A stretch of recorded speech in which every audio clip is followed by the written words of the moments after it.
Bonjour, c'est Gilles sur boursicoté.com. Voici l'analyse technique Forex et matières premières pour cette séance du vendredi 6 mars 2015. Et nous commençons donc cette analyse par la paire de devises euro-dollar, ou alors certains pourront dire que c'est de la chance, d'autres pourront dire que c'est du hasard. Personnellement, je trouve que les retracements de Fibonacci ont été très pertinents sur ce tracé.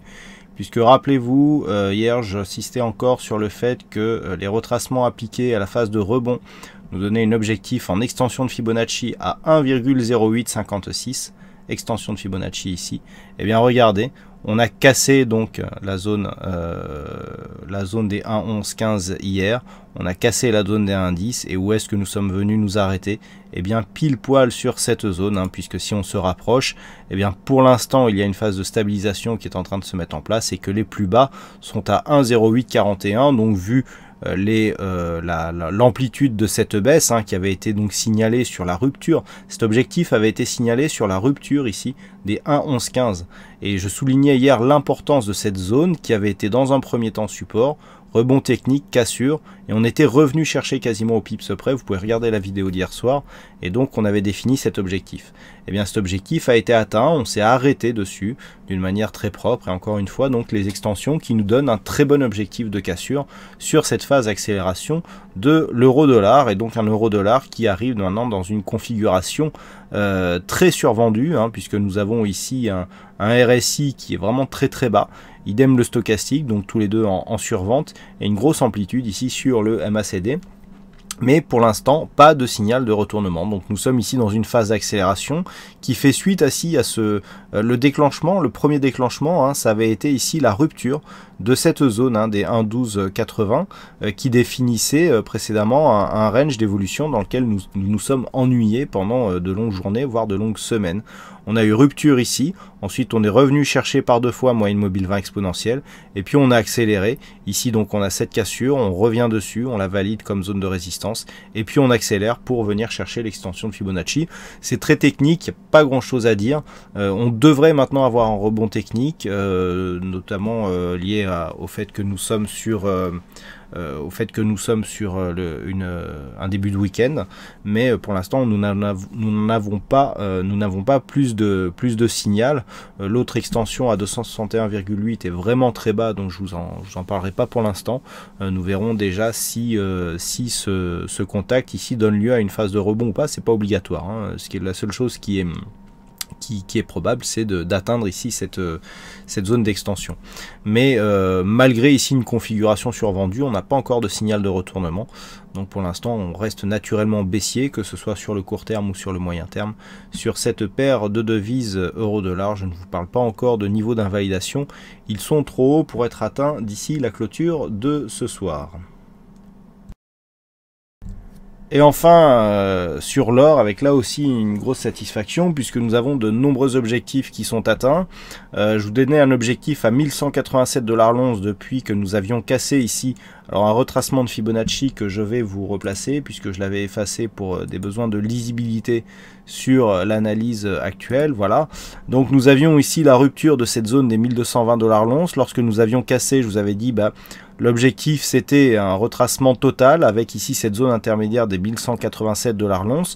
Et bien l'or a été gentil avec nous puisqu'il nous a donné les deux sur la même séance, donc avec un ralliement de cette zone majeure, enfin ancienne zone majeure puisqu'elle est beaucoup moins significative depuis quelques semaines, sur cette zone des 1187, puis finalement le retracement total, 1167,8 $ l'once ici au plus bas juste avant cette phase de hausse, et pour ne rien faire à moitié, eh bien l'or est revenu ici sur une zone qui était déjà identifiée à 1164, oui je crois que c'est 1160. Voilà, 1164,9 $ l'once pour valider ici le contact avec ce nouveau support. Donc la neutralisation est totale par rapport à la dynamique de hausse que nous avions eu ici. On vient vient même casser légèrement cette zone de point bas, donc on aurait tendance ici à repartir à la baisse. Alors dans cette optique, si on devait repartir à la baisse, de toute façon on avait cassé ici, je vous rappelle que nous avions cassé ici cette zone de support s'est retrouvée comme résistance oblique, et suite à cela on n'a pas réussi à dépasser ici la résistance rouge qui avait été tracée, et donc tout nous orientait à la baisse, et donc c'est ce que nous avons eu comme résultat aujourd'hui. Donc sur ce mouvement, eh bien, on est clairement ici sur une phase, sur une zone de support. Les prochains supports sont 1149,9 pour une zone intermédiaire, et surtout on peut attendre ici un retour à 1138,8 $ l'once, qui sera la prochaine zone de support horizontal, je dirais pas majeure mais significative. Du point de vue donc de cette dynamique, comme je vous l'ai indiqué à l'instant, alors oui, on a une configuration qui est fortement survendue, on sait que l'or peut supporter ce genre de configuration sans forcément se retourner, donc survendu stochastique RSI, grosse amplitude du MACD. Au contact ici de cette zone, on devrait quand même avoir un rebond technique. Un rebond technique par exemple en direction des 1187-1190 est tout à fait possible sans pour autant remettre en cause la poursuite ou en tout cas la dynamique baissière. Donc on reste tout de même d'un point de vue court terme baissier. Du point de vue moyen terme, on neutralise la dynamique, on était plutôt parti sur une phase de hausse. Le fait d'avoir ici les 61,8 cassés, eh bien, fragilisait déjà cette dynamique, et le fait que l'on vienne rejoindre ici et même légèrement casser l'ancienne zone de point bas, eh bien, nous montre que nous serions plutôt au moins sur une phase de neutralisation. Bon, vu l'amplitude, la cassure baissière ici n'est pas significative, mais si on continue à s'enfoncer ici, eh bien, il y aura peut-être une configuration de retournement à étudier. Donc, pour l'instant, on reste ici sur un biais baissier, rebond technique attendu qui est possible ici jusqu'à 1187-190. Si on revenait plus haut, on reviendrait ici tester cette zone de résistance, et il pourrait y avoir cette fois-ci un retournement mais à la hausse, ce qui irait vers une neutralisation moyen terme de la tendance. Pour l'instant, on reste ici sur une dynamique baissière, et donc je le rappelle, sur une poursuite de ce mouvement, les prochains objectifs se situent à 1149,9, donc autant dire 1150 $ l'once, et 1138,8 $ l'once. Et enfin sur l'or, je dirais un petit peu comme attendu, c'est plutôt finalement la configuration baissière qui est en train de gagner, si j'ose dire, puisque nous avions ici soit le choix de repasser ici, de casser cette zone de résistance et de casser cette ancienne zone de support qui était aussi en train de devenir résistance pour valider la poursuite d'un mouvement haussier, ou alors de repartir ici à la baisse en direction des 1187, ce qui était le scénario privilégié.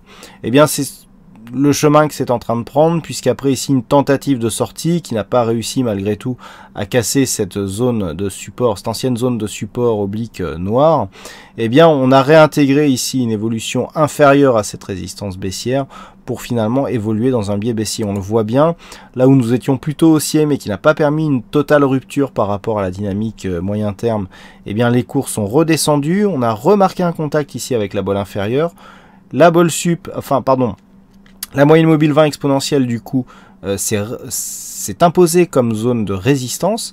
On le voyait bien ici, on était support sur cette moyenne mobile, et là sur la cassure contact bolle inférieure, on revient sous cette zone comme résistance, et on commence à multiplier donc les contacts avec la bolle inférieure, on multiplie les contacts avec cette zone de résistance que l'on n'arrive plus à franchir, et donc on est en train de reprendre le chemin d'un biais baissier, ce qui est confirmé d'ailleurs par les indicateurs, puisqu'on commence à percevoir ici une progression plutôt baissière qui est confirmée par le MACD. Donc l'objectif, toujours cette zone des 1190, puis 1187 $ l'once, puisque sous cette zone, eh bien c'est cette zone qui est l'objectif depuis maintenant la rupture de cette zone que nous avions ici à 1223 $ l'once, avec un retour donc sur cette zone des 1187, voire un retracement total ici sur la zone des 1167 $ l'once. Voilà donc ce que nous pouvons dire sur cette analyse technique Forex et matières premières. Je vous souhaite donc à toutes et à tous une bonne soirée, bon week-end et bonne chance dans vos prochains trades. On se retrouve dès la semaine prochaine pour d'autres analyses techniques sur le site boursicoté.com. Bon week-end à tous.